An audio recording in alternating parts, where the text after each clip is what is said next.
My name is Cara Permenter, and I am a family medicine physician at CHRISTUS Physicians Group.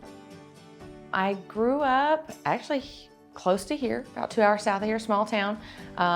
Graduated in a small high school, very small community, and I wanted to go somewhere bigger for college and medical school. So I migrated north to Shreveport, and I've been here for the last 10 years or so. It would be a gentleman by the name of Jim Gregory. He was an uncle of mine. I met him shortly before I married my husband, and I attribute the reason I've made it as far as I have to him and his dedication to my professional development. And sadly, he passed away in 2014, so he hasn't seen me finish it, but I still remain close with his wife.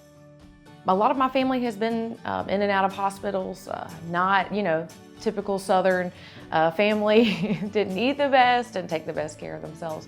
And so in and out of the hospitals, and I'm just watching the interaction with the medical teams, with my family, the complaints that my family had about the way things were done and just the treatment of patients. I wanted to make a difference. I wanted to make a change in medicine, and I felt like the best way to do that was to get involved and treat patients differently than we'd experienced in the past. The broad spectrum. I love that anything that walks in my door, I should be able to at least get them started on where they need to go. Our healthcare system is very complex. It's very difficult to navigate, especially for patients that are not at all familiar with what's going on. And I like to be that person for them. And I feel like primary care is where that's at. Coordinating care and kind of, in terms of being the wheel, you're kind of the center of the wheel and you kind of coordinate everything off of that, and I kind of like being in that central role for a patient.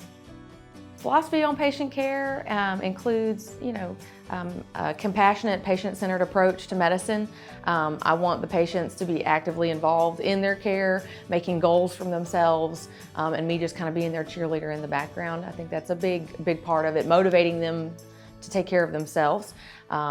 Quality of life is a big thing as well, and maintaining as much quality of life as I can for patients and teaching them how to do that for themselves as well.